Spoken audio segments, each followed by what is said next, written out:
La nuit n'a pas encore fini de déposer son ombre sur le Mistral quand Luna pousse la porte du commissariat.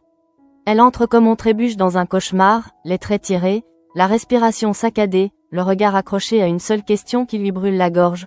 Où est Martin? Il n'est pas rentré. Pas un message, pas un signe, et ce silence, plus que tout, lui déchire la poitrine. Les minutes s'étirent, poisseuses, et chaque pas résonne comme un reproche. Luna sent déjà que quelque chose lui échappe, qu'une ligne a été franchie sans qu'elle ait su l'arrêter. Face à Idriss, elle tente d'ordonner ses pensées, mais les mots se heurtent les uns aux autres. Elle explique, s'interrompt, reprend. Oui, ils se sont disputés. Une dispute violente, trop violente. Des mots qui ont dépassé la pensée, des accusations lancées comme des pierres. Et puis ce geste, cette gifle. Elle ne l'avait jamais imaginé possible, et pourtant sa main est partie, presque malgré elle. En l'avouant, Luna baisse les yeux, honteuse, comme si le sol allait s'ouvrir sous ses pieds. La culpabilité la ronge déjà de l'intérieur, et si ce geste avait tout déclenché? Si Martin avait fui à cause d'elle? Idriss l'écoute sans la juger. Il pose des questions simples, factuelles, comme on tente de remettre de l'ordre dans le chaos. À quelle heure Martin est-il parti? Avait-il pris des affaires? Son téléphone? Chaque réponse de Luna ajoute une couche d'angoisse. Le téléphone ne borne pas. Éteint, probablement. Idriss le lui dit avec précaution, mais Luna n'entend que la sentence, disparu. Le mot plane entre eux, lourd et menaçant. Pourtant, Idriss se veut rassurant. Il promet de lancer un signalement, de prévenir les équipes. Il lui assure qu'ils vont le retrouver. Mais même dans sa voix calme, Luna perçoit l'urgence, ce frisson qui dit que l'affaire est sérieuse.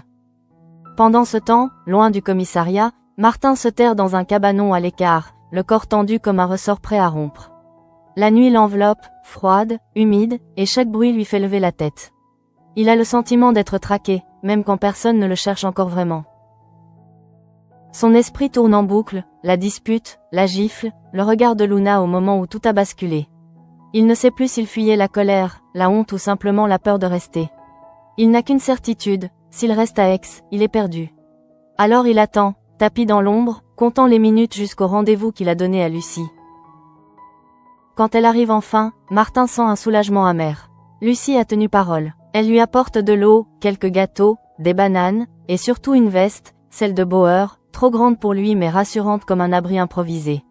Lucie le regarde avec inquiétude, tente de cacher son trouble. Elle lui annonce ce qu'il redoutait, Luna a prévenu la police. En entendant ces mots, Martin ferme les yeux un instant. Il savait que ça arriverait. Il savait aussi qu'il ne pouvait plus faire demi-tour. La peur se mêle à une étrange détermination.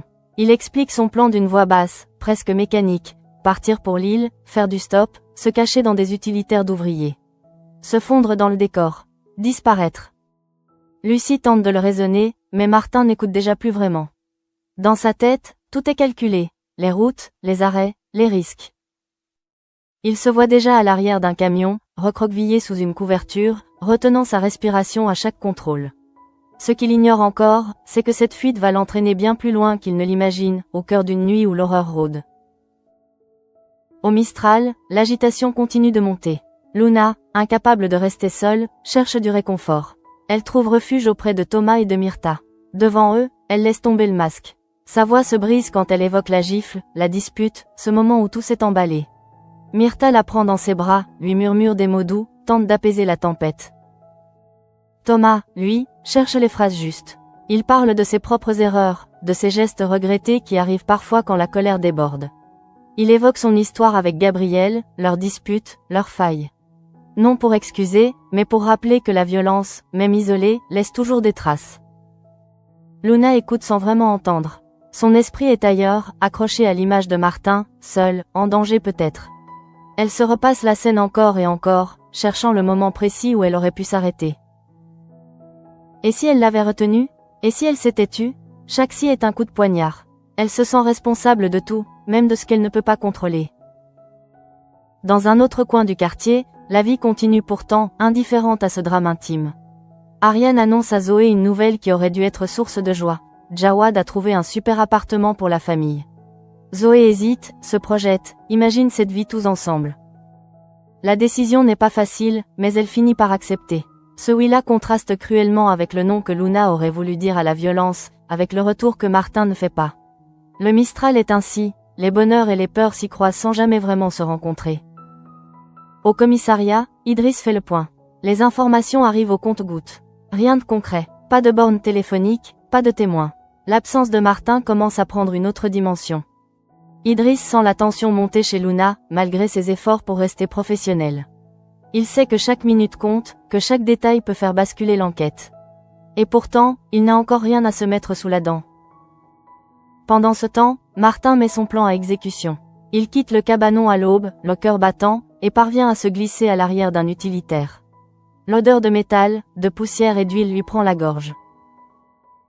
Il s'enveloppe dans la couverture, tente de se faire oublier. Le véhicule démarre. Les vibrations résonnent dans ses os. Martin ferme les yeux, convaincu qu'il laisse derrière lui le pire. Il ne sait pas encore que ce trajet va le plonger dans une horreur indicible. À l'avant du camion, des voix qu'il ne distingue pas clairement. Des rires étouffés, puis des silences lourds. Martin retient son souffle. Le temps semble se figer. Le camion s'arrête brusquement. Des portes claquent. Et soudain, des cris. Des voix qui montent, une dispute qui dégénère. Martin n'ose pas bouger. Son cœur cogne si fort qu'il a l'impression qu'on va l'entendre. Puis tout bascule en quelques secondes, un bruit sec, irrévocable. Un corps qui s'effondre. Puis un second. Martin comprend sans voir, il est témoin de meurtre. 2 vies fauchées de sang-froid, là, à quelques mètres de lui. La panique le submerge. Il est tétanisé, incapable de crier, incapable de fuir. Les corps sont déplacés, traînés, et il réalise avec horreur qu'ils sont déposés tout près de lui, presque contre sa cachette. L'odeur du sang envahit l'espace confiné. Martin a envie de vomir, de disparaître. Il se recroqueville davantage, priant pour ne pas être découvert. Chaque seconde est une éternité. Chaque respiration un risque. Au même moment, Luna sent une angoisse sourde lui serrer la poitrine, sans savoir pourquoi. Comme si quelque chose, quelque part, venait de se briser irrémédiablement. Elle ne peut s'empêcher de penser que Martin est en danger de mort, que sa fuite l'a mené droit dans un piège. Elle retourne au commissariat, à garde, cherchant une réponse qui ne vient pas. Idriss la regarde, impuissant, conscient que l'histoire ne fait que commencer.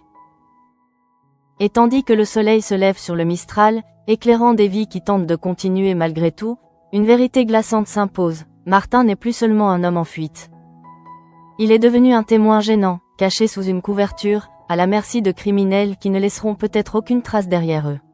La culpabilité de Luna, la peur de Martin, la mécanique implacable du destin, tout est désormais enclenché, et rien ne sera plus jamais comme avant. Le moteur de l'utilitaire redémarre dans un grondement sourd, et Martin sent la secousse lui traverser la colonne vertébrale. Il est toujours recroquevillé sous la couverture, prisonnier d'un espace trop étroit, l'air devenu rare. À côté de lui, l'odeur métallique du sang est encore présente, comme une preuve vivante de ce qu'il vient de voir. Son esprit refuse d'intégrer la réalité, 2 corps, exécutés sans hésitation, déplacés avec une froideur méthodique. Martin se répète qu'il doit rester invisible, qu'il n'a pas le droit de bouger, pas le droit de respirer trop fort. Chaque chaos de la route est une menace, chaque arrêt possible un verdict. À des kilomètres de là, Luna tente de tenir debout. Au commissariat, l'attente est devenue une torture. Idriss va et vient, échange des regards avec ses collègues, note des informations qui n'apportent encore aucune certitude. Luna observe les gestes, les murmures, les silences. Elle guette un signe, un mot qui dirait que Martin a été aperçu, qu'il va bien. Mais rien ne vient. Elle se sent inutile, condamnée à l'impuissance. La culpabilité, déjà lourde, se transforme en un poids écrasant. Elle se surprend à murmurer son prénom, comme une prière lancée dans le vide. Pendant ce temps, la vie du Mistral poursuit son cours, cruellement indifférente. Ariane savoure un instant qui aurait dû être simple, la signature du bail. Jawad est fier, presque euphorique. Ils ont enfin trouvé cet appartement qu'ils espéraient, un espace pour se projeter, pour construire quelque chose de stable. Zoé, partagée entre excitation et appréhension, observe sa mère avec attention. Elle se demande si cette nouvelle vie sera vraiment la leur, si elle saura y trouver sa place. Ariane, consciente des doutes de sa fille, tente de la rassurer. Elle lui promet que tout ira bien, qu'ils feront les choses ensemble. Ce ensemble résonne fort, comme un écho ironique à l'isolement dans lequel Luna s'enfonce. La surprise est totale quand Patrick et Babette découvrent la vérité. Ils arrivent, pleins d'enthousiasme, persuadés que l'appartement est enfin à eux. Patrick imagine déjà la nouvelle organisation, la proximité sans l'étouffement, ce palier qui les séparerait juste assez pour préserver l'intimité de chacun. Babette sourit, déjà convaincue que cette décision est la meilleure pour Léa et Jean-Paul.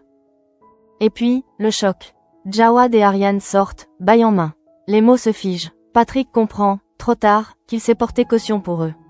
La situation est absurde, presque comique, mais la déception est réelle. Bauer et Léa, eux, ne peuvent s'empêcher de jubiler, savourant ce retournement inattendu avec un plaisir à peine dissimulé. Dans un tout autre registre, Thomas franchit une nouvelle étape, sans vraiment mesurer ce que cela implique. À la faculté, il s'installe discrètement dans l'amphithéâtre, auditeur libre, curieux et un peu intimidé. La masterclass commence, et très vite, il est happé par la voix, la présence, l'assurance de Vanessa. Elle ne se contente pas de théories abstraites. Elle parle de concret, de stratégie, de décisions difficiles, de risques assumés. Thomas se reconnaît dans cette approche directe. Il prend des notes, boit chaque parole, sent une excitation nouvelle naître en lui. Pour la première fois depuis longtemps, il a l'impression d'apprendre quelque chose qui peut réellement changer sa vie. À la fin du cours, il ose l'aborder. Les compliments fusent, sincères, presque maladroits. Il lui dit qu'elle a du cran, qu'elle ne se cache pas derrière des concepts creux. Vanessa, surprise, ne s'attendait pas à un tel enthousiasme. Elle sourit, flattée malgré elle. Entre eux, quelque chose s'installe, une reconnaissance mutuelle, subtile, qui pourrait bien avoir des conséquences plus profondes qu'il ne l'imagine. Au commissariat, une autre tension se fait sentir. Stanislas quitte son poste plus tôt que prévu. Il se justifie auprès d'Ariane en évoquant une journée commencée à l'aube. Ses explications sont plausibles, mais quelque chose sonne faux. Ariane le remarque. Un détail dans son attitude, un regard fuyant, une nervosité inhabituelle. Elle ne dit rien, mais l'information s'imprime dans un coin de sa tête. Dans ce métier, les intuitions comptent autant que les preuves. De retour dans l'utilitaire, Martin lutte contre la panique. Le véhicule ralentit, s'arrête de nouveau. Des voix se rapprochent. Il distingue des fragments de conversation, des ordres secs, des rires nerveux. Les hommes parlent d'un endroit isolé, d'un terrain à l'écart. Martin comprend qu'ils vont se débarrasser des corps. Son estomac se noue. Il se rend compte que, s'il fouille le camion, s'il déplace la couverture, sa vie est terminée. Il serre les poings, s'efforce de contrôler sa respiration. Il pense à Luna, à son visage, à la dernière dispute. Il se promet que, s'il s'en sort, il lui dira tout, qu'il ne laissera plus jamais la colère prendre le dessus. Les corps sont finalement emportés, enterrés à la hâte. Martin n'ose toujours pas bouger. Il reste là, immobile, même quand le camion redémarre. Le danger n'est pas passé. Il sait désormais trop de choses. Il est un témoin, un problème potentiel pour ceux qui ont tué sans hésiter. Cette prise de conscience le glace plus encore que la scène elle-même. Au Mistral, Luna s'effondre presque dans les bras de Myrtha. Elle se sent au bout du rouleau, incapable de supporter l'attente.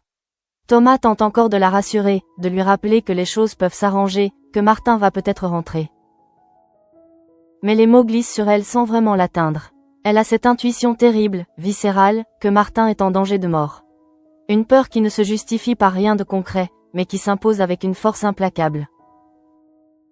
Idriss revient vers elle avec un regard sérieux. Toujours rien, pas de trace, pas de signal. Il promet de continuer, de ne rien lâcher.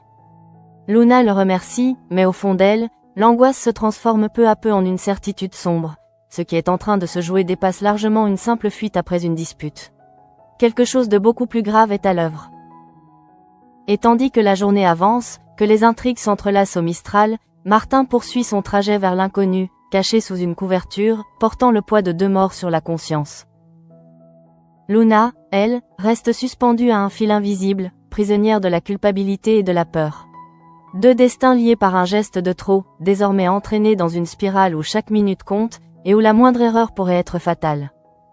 Dans l'utilitaire, le temps n'a plus de contour. Martin ne sait plus depuis combien de minutes, ou d'heures, il est recroquevillé là, sous cette couverture qui est devenue à la fois sa cachette et son linceul potentiel.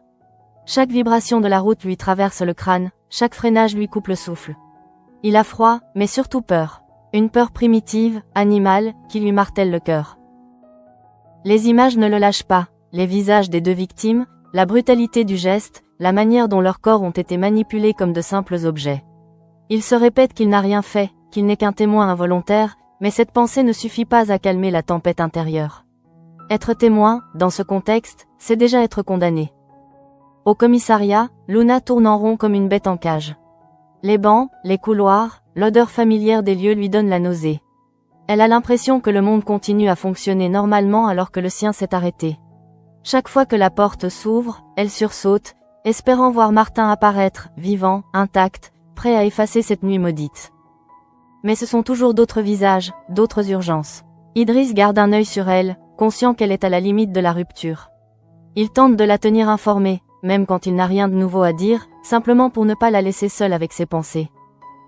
Luna finit par s'effondrer sur une chaise, le regard vide. Elle se repasse la dispute en boucle. Les mots qu'il lui a lancés, durs, injustes. Sa main qui est partie trop vite. Elle se demande comment elle a pu perdre le contrôle à ce point. Elle qui prône l'écoute, la non-violence, comment a-t-elle pu franchir cette ligne?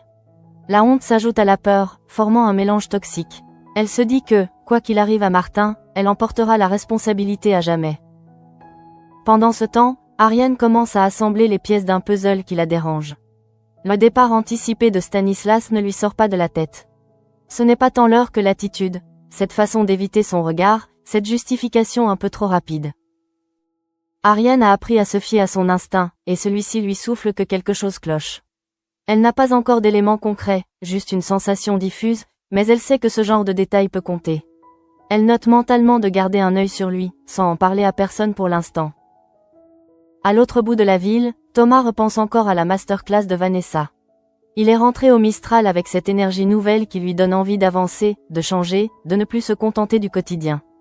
Pourtant, en voyant Luna dans cet état, cette excitation se fissure. Il se sent presque coupable d'avoir pensé à lui alors qu'elle traverse l'un des pires moments de sa vie. Il s'assoit près d'elle, sans trop parler, simplement présent. Parfois, le silence est la seule chose qu'on puisse offrir. Dans l'utilitaire, le trajet touche à sa fin. Martin le sent au changement de rythme, à la manière dont le véhicule ralentit plus souvent. Les voix à l'avant semblent plus détendues, presque satisfaites. Cette normalité après l'horreur le terrifie encore davantage. Il comprend que ces hommes ont déjà tourné la page, qu'ils ont enterré leurs victimes comme on efface une erreur. Et lui, dans tout ça, n'est qu'un problème en sursis. Il se demande s'ils savent qu'il est là. S'ils ont entendu un bruit, senti une présence. Chaque seconde passée sans être découvert est un miracle fragile. Le camion finit par s'arrêter pour de bon. Les portes s'ouvrent. La lumière filtre jusqu'à lui, crue, violente. Martin retient sa respiration à s'en faire mal. Des pas se rapprochent, puis s'éloignent. Il entend des portières claquer, des moteurs au loin. Puis plus rien. Un silence presque irréel. Il n'ose toujours pas bouger. Il attend, encore, jusqu'à ce que ses muscles le supplient de changer de position. Quand il se décide enfin à soulever légèrement la couverture, il découvre qu'il est seul. L'utilitaire est à l'arrêt, abandonné sur un terrain vague.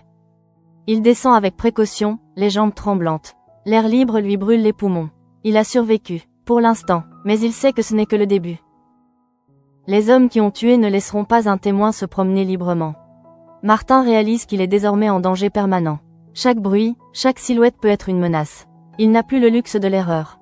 Au même moment, Luna reçoit un appel d'Idriss. Toujours aucune trace officielle de Martin, mais une information commence à émerger, un signalement d'utilitaire suspect dans une zone périphérique. Rien de confirmé, rien de directement lié, mais assez pour relancer l'enquête.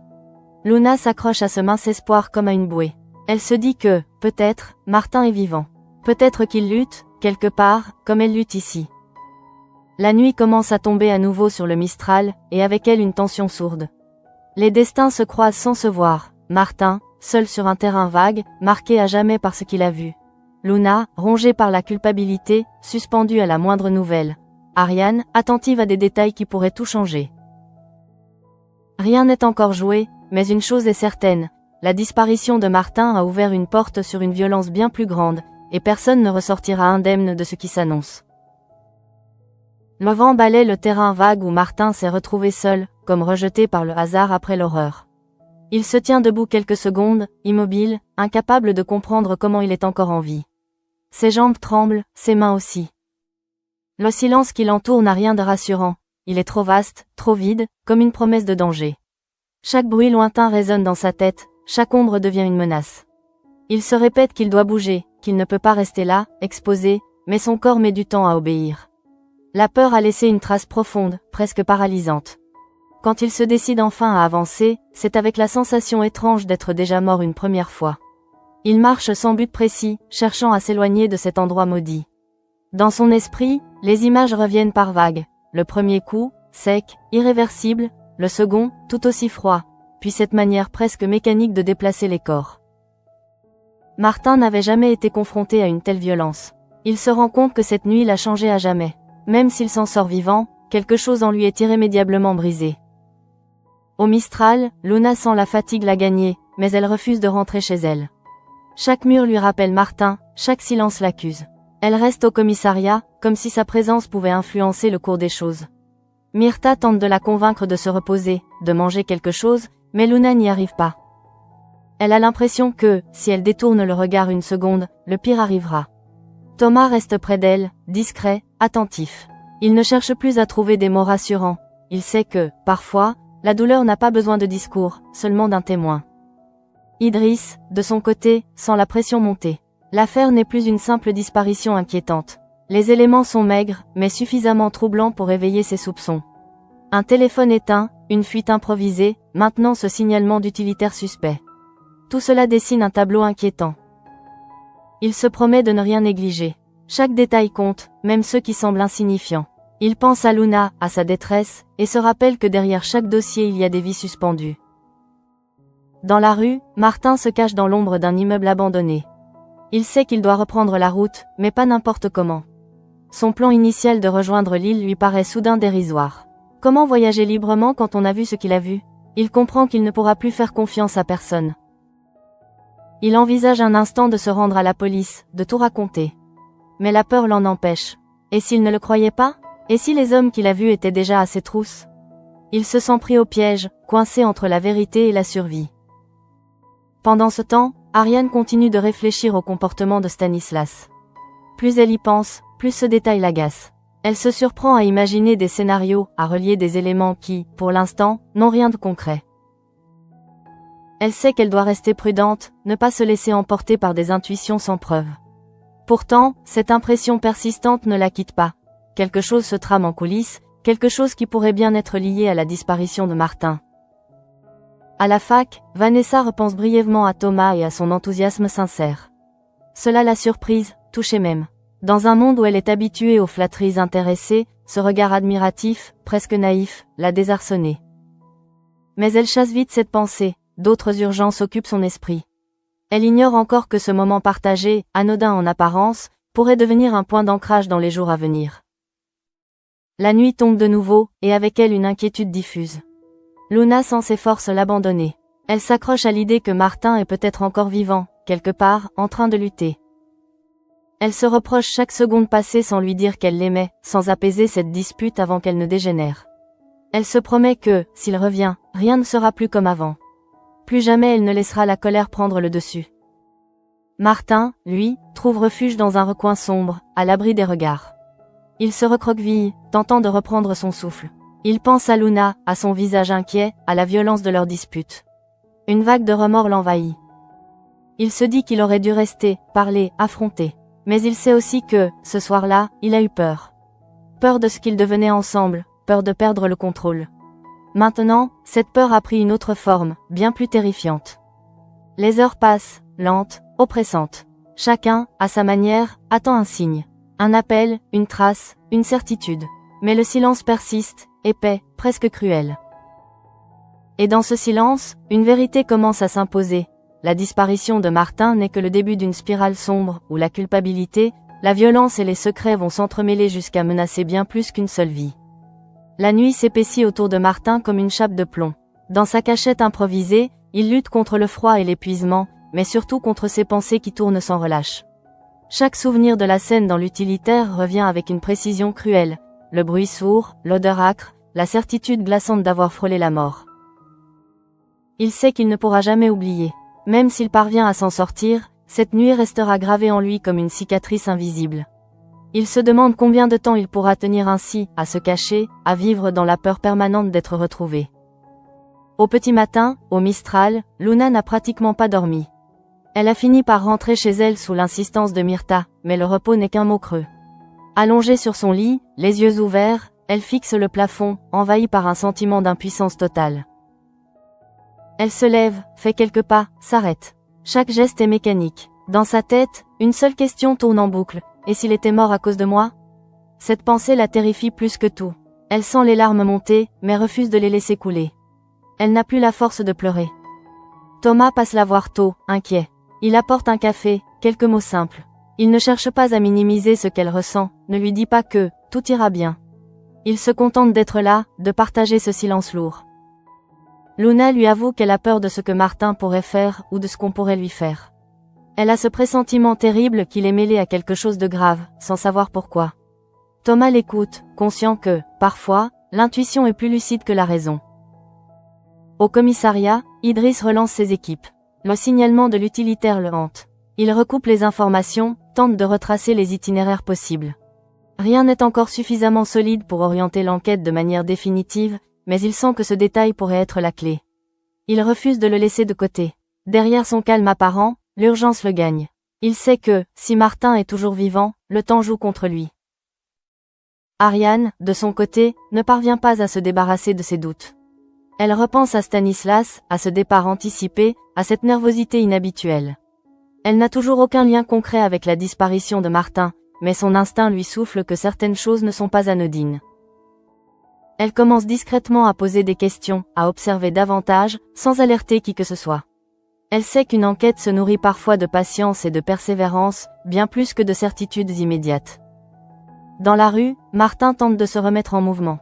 Il a faim, soif, et ses forces diminuent. Il sait qu'il ne peut pas rester éternellement dans l'ombre. L'idée de contacter Lucie ou même Luna lui traverse l'esprit, mais il la chasse aussitôt. Il a trop peur de les mettre en danger, trop peur aussi d'être localisé. Il se sent seul au monde, coupé de tout ce qui faisait sa vie. Pour la première fois, il réalise à quel point la fuite a un prix, celui de l'isolement absolu. À mesure que les heures passent, la tension monte au Mistral. Luna retourne au commissariat, incapable de rester chez elle. Elle croise Idriss, cherche dans son regard une lueur d'espoir. Il lui parle du signalement, sans s'avancer davantage. Cette information, minime, suffit pourtant à relancer son angoisse. Un utilitaire. Martin avait parlé de se cacher dans des camions. La coïncidence est trop forte pour être ignorée. Luna sent son cœur se serrer. Elle comprend que Martin a peut-être été au mauvais endroit, au mauvais moment. Pendant ce temps, Martin se fait une promesse silencieuse. S'il s'en sort, il parlera. Il dira ce qu'il a vu, même si cela le met en danger. Il refuse que ses morts restent sans justice. Cette résolution lui donne un semblant de force, mais elle s'accompagne d'une peur immense. Il sait que ceux qui ont tué n'hésiteront pas à recommencer pour se protéger. Chaque pas qu'il fait désormais est un pari. La journée avance, lourde, oppressante. Chacun est suspendu à un fil invisible. Luna a l'espoir de retrouver Martin vivant, Idriss a une piste encore floue, Ariane a une intuition qui demande à être confirmée, Martin a sa propre survie. Rien n'est encore révélé, rien n'est encore résolu. Mais une chose est certaine, la disparition de Martin a déclenché une mécanique implacable, et les heures à venir pourraient bien être décisives pour tous. Le jour décline lentement, et avec lui la fragile énergie qui maintenait Martin debout. Il marche sans destination précise, longeant les rues secondaires, évitant les regards, se fondant dans les angles morts de la ville. Chaque vitrine devient un miroir dans lequel il ne se reconnaît plus, visage tiré, regard fuyant, corps crispé. Il a l'impression d'être devenu quelqu'un d'autre en une nuit, un homme qui ne peut plus se permettre l'erreur, ni même l'espoir. Il sursaute au moindre bruit de moteur, convaincu que l'utilitaire va surgir de nouveau, que les silhouettes croisées dans l'ombre vont se retourner vers lui. Au commissariat, Luna est de plus en plus fébrile. Elle alterne entre des moments de silence absolu et des élans d'agitation où elle pose 1000 questions, cherche à comprendre, à anticiper. Idriss tente de canaliser cette anxiété, conscient que l'attente est parfois l'épreuve la plus cruelle. Il lui explique ce qu'ils font, ce qu'ils vérifient, sans lui promettre l'impossible. Luna hoche la tête, mais son esprit est ailleurs. Elle repense à chaque détail de leur relation, à ces signaux qu'elle n'a pas vus, à cette colère qu'elle n'a pas su maîtriser. Elle se demande si Martin lui en veut, s'il pense qu'elle l'a abandonné. Cette idée la déchire presque autant que la peur de le perdre. Myrtha passe la voir, fidèle au poste, apportant un peu de chaleur humaine dans cet univers administratif et froid. Elle lui parle doucement, lui rappelle qu'elle n'est pas seule, que la culpabilité ne doit pas l'engloutir. Mais Luna a du mal à entendre. Elle a l'impression que tout ce qui arrive est une punition, que la vie lui renvoie violemment son propre geste. Elle se promet intérieurement que, si Martin revient, elle fera tout pour réparer, pour reconstruire. Elle ne sait pas encore si cette promesse aura un jour l'occasion d'être tenue. De son côté, Ariane commence à remarquer des incohérences plus précises. Des horaires qui ne collent pas, des absences mal expliquées, des détails qui, pris séparément, semblent anodins, mais qui ensemble dessinent une zone d'ombre. Elle n'a toujours rien de concret à transmettre, mais son malaise grandit. Elle sent que cette affaire de disparition dépasse largement le cadre d'un simple conflit amoureux. Quelque chose de plus sombre se profile, et elle redoute le moment où tout s'éclairera brutalement. Martin finit par s'arrêter dans un coin discret, à l'abri des passants. Il s'assoit, la tête entre les mains, et laisse enfin les larmes couler. Ce ne sont pas seulement des larmes de peur, mais aussi de honte, de colère contre lui-même. Il pense à Luna, à ce qu'il lui a dit, à la violence de leurs mots. Il se reproche de ne pas avoir su partir autrement, de s'être jeté dans l'inconnu sans réfléchir. Il réalise qu'il a sous-estimé la brutalité du monde, cette violence qui surgit sans prévenir et qui broie ceux qui se trouvent sur son passage. Quand la nuit tombe à nouveau, la tension devient presque insupportable. Luna sent que chaque heure qui passe éloigne Martin un peu plus, soit vers une issue heureuse, soit vers le pire. Elle lutte contre cette pensée, s'accroche à la moindre lueur d'espoir. Idriss revient vers elle avec des informations encore floues, mais suffisamment sérieuses pour maintenir l'enquête en alerte. Rien n'est confirmé, mais la piste de l'utilitaire reste au cœur de leurs préoccupations. Martin, lui, comprend qu'il ne pourra pas continuer ainsi indéfiniment. La faim, la fatigue, la peur auront raison de lui s'il ne fait rien. Il envisage de changer de stratégie, de trouver un endroit plus sûr, peut-être même de contacter quelqu'un en qui il a confiance. Mais chaque option comporte un risque. Dans ce labyrinthe de choix impossibles, il avance à l'aveugle, guidé uniquement par l'instinct de survie. La nuit enveloppe le Mistral d'un voile lourd. Les lumières s'allument, les habitants poursuivent leur vie, ignorant de la tragédie silencieuse qui se joue en parallèle. Luna reste éveillée, le téléphone à la main, guettant un appel qui ne vient pas. Martin disparaît peu à peu dans l'obscurité, portant avec lui un secret trop lourd pour être gardé. Et pendant que chacun tente de tenir bon, une certitude s'impose lentement. Cette histoire n'est pas près de trouver un apaisement, et les conséquences de cette nuit vont continuer à se propager, touchant bien plus de vies qu'on ne l'imagine. La nuit s'installe définitivement, plus lourde encore que la précédente, comme si elle portait en elle tout ce qui n'a pas été dit, tout ce qui menace d'exploser. Martin trouve refuge sous un porche sombre, à l'écart des regards. Il s'adosse au mur, les épaules voûtées, tentant de reprendre un souffle qu'il n'arrive plus vraiment à contrôler. Chaque inspiration est courte, hachée. Il a la sensation que son corps refuse de suivre, qu'il pourrait lâcher à tout instant. Pourtant, il tient, parce qu'il n'a pas le choix. Parce que s'arrêter, c'est accepter de disparaître pour de bon. Dans sa tête, la scène de l'utilitaire revient encore, obsédante. Les gestes précis, presque banals, avec lesquels l'homme a tiré. Le silence qui a suivi, plus violent encore que les coups. Martin se rend compte qu'il a vu le visage du tueur. Un détail qui le glace, il pourrait le reconnaître. Cette certitude transforme sa peur en terreur pure. Il n'est plus seulement un témoin par hasard. Il est une menace potentielle pour ceux qui ont commis l'irréparable. Et cette pensée l'écrase. Au Mistral, Luna lutte contre l'épuisement. Myrta l'a quasiment forcée à rentrer, à s'asseoir, à boire un peu d'eau. Dans l'intimité de son appartement, loin du commissariat, l'angoisse ne se dissipe pas, au contraire. Le silence est trop présent. Chaque bruit de l'immeuble lui donne l'espoir absurde que Martin est là, derrière la porte. Elle se lève plusieurs fois, ouvre, referme. Rien, le vide, et cette culpabilité qui ne la quitte pas une seconde. Elle repense aux paroles de Thomas, à sa tentative maladroite mais sincère de la rassurer.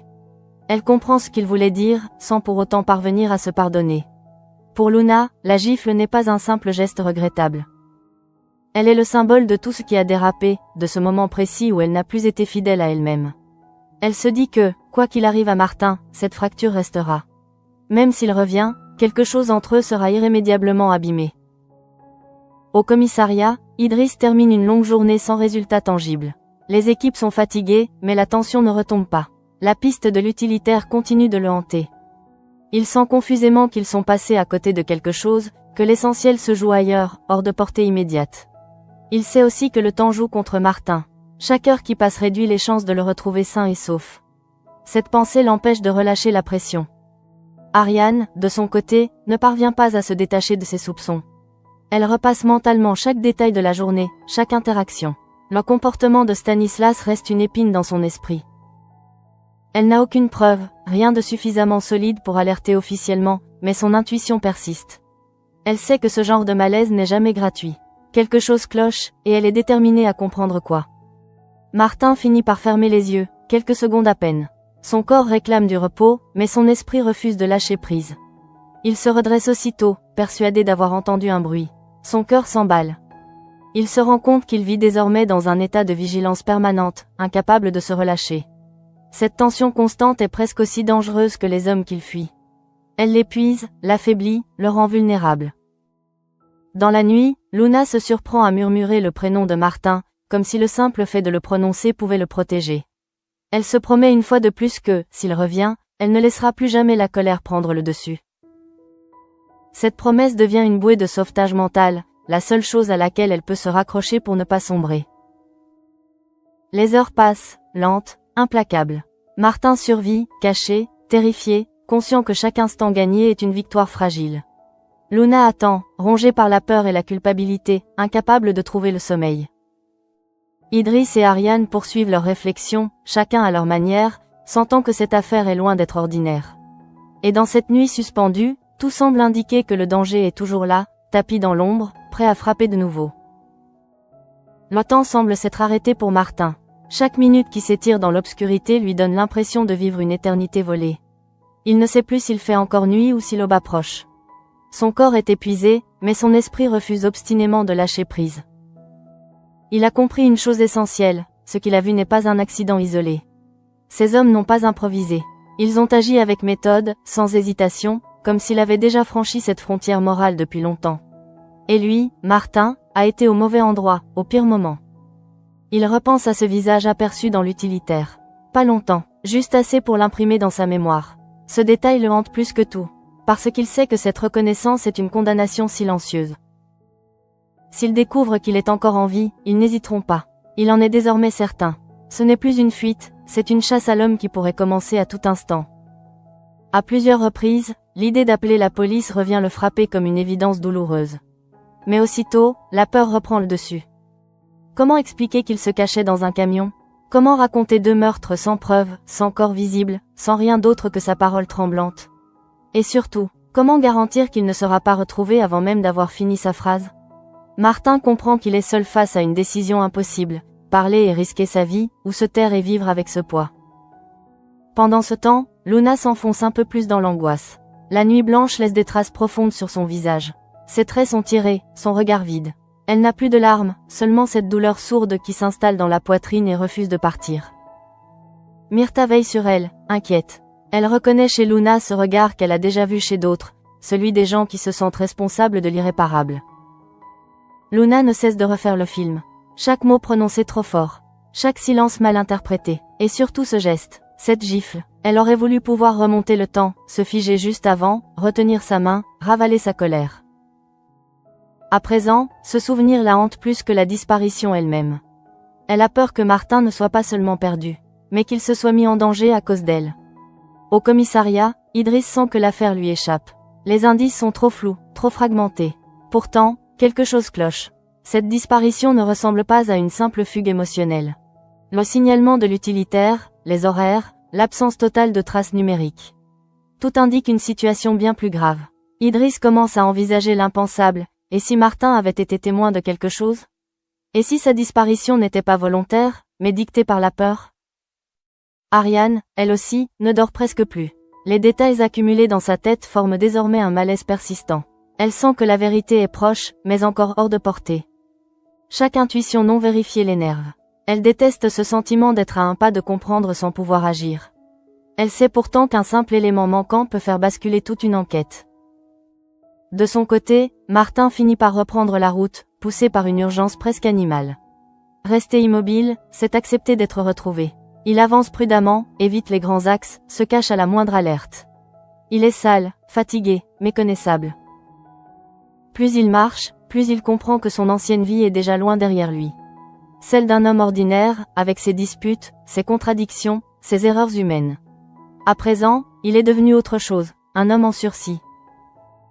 Luna, elle, sent monter une certitude terrible. Martin n'est pas simplement en fuite. Il est en danger de mort. Cette idée s'impose à elle avec une clarté glaçante. Elle retourne voir Idriss, presque suppliante. Elle lui parle des camions, de ce que Martin avait dit à Lucie, de cette peur qu'elle n'arrive plus à contenir. Idriss écoute attentivement. Pour la première fois, leurs regards se croisent avec la même inquiétude. Quelque part, dans l'ombre, Martin serre les poings. Il se fait une promesse muette, s'il survit, il parlera. Peu importe le prix, il refuse que ses morts soient effacées, enterrées comme un détail sans importance. Mais pour l'instant, il doit rester en vie. Et chaque pas qu'il fait pourrait être le dernier. La tension est à son comble. Les trajectoires de Luna et de Martin continuent de s'éloigner, alors qu'un même danger les relie. La peur, la culpabilité et le silence forment désormais un piège dont personne ne sait encore comment sortir. L'aube se lève difficilement sur Marseille, comme si la lumière elle-même hésitait à révéler ce que la nuit a dissimulé. Martin avance encore, les muscles douloureux, l'esprit au bord de la rupture. Chaque pas est un effort, chaque respiration une victoire fragile.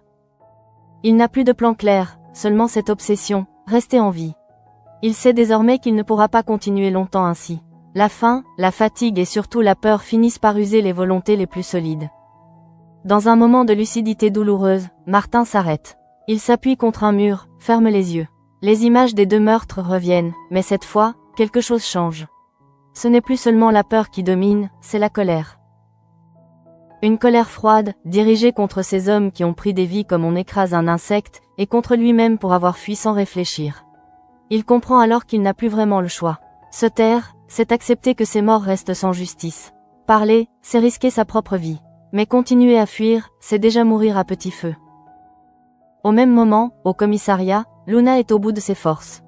Elle n'a presque plus d'énergie, mais son regard est habité par une détermination nouvelle. Elle fait le lien, enfin, entre ce que Martin avait confié à Lucie et ce que la police commence à entrevoir. Les utilitaires, la fuite improvisée, le téléphone éteint, tout s'emboîte de façon inquiétante. Elle ose alors formuler ce qu'elle redoutait depuis le début. Martin a vu quelque chose. Quelque chose de grave, peut-être trop grave. Idriss comprend immédiatement la portée de cette hypothèse. Son attitude change. Ce n'est plus seulement une disparition inquiétante, mais potentiellement une affaire criminelle majeure. Il promet à Luna de tout faire pour retrouver Martin vivant, mais son regard trahit une inquiétude réelle. Si Martin est témoin, alors il est une cible. Et le temps devient l'ennemi numéro 1. Ariane, informée de cette nouvelle piste, sent un frisson lui parcourir l'échine. Tout ce qu'elle pressentait depuis le début prend soudain un sens glaçant. Les incohérences, les départs précipités, les zones d'ombre. Elle comprend que cette affaire dépasse largement le cadre intime d'un couple en crise. Et elle sait aussi que la vérité, lorsqu'elle éclate, laisse rarement les gens indemnes. Martin finit par prendre une décision. Il trouve un endroit isolé, à l'abri des regards, et sort enfin son téléphone. La batterie est presque morte. Ses mains tremblent quand il le rallume. Pendant quelques secondes interminables, il hésite. Puis il compose un numéro. Celui de la police. Sa voix est rauque, à peine audible. Il ne dit pas tout. Pas encore. Juste assez pour signaler qu'il est en danger, qu'il a vu quelque chose d'horrible, qu'il a besoin d'aide. La communication est mauvaise. Le signal faiblit. Et soudain, plus rien. Le téléphone s'éteint définitivement. Au commissariat, l'appel arrive comme un électrochoc. Idriss reconnaît la voix de Martin, même affaibli. Il sait que chaque minute compte désormais. Une localisation approximative est lancée, sans certitude. Luna, informée, sent son cœur se serrer. Martin est vivant. Mais pour combien de temps encore ? La journée s'achève sur cette tension insoutenable. Martin est quelque part, seul, traqué, porteur d'un secret mortel. Luna est rongée par la culpabilité, mais aussi par l'espoir fragile qu'il puisse encore être sauvé. La vérité est sur le point d'éclater, mais son prix pourrait être terrible. Rien n'est résolu, rien n'est apaisé. Une chose est sûre, après cette nuit, plus rien ne sera jamais comme avant.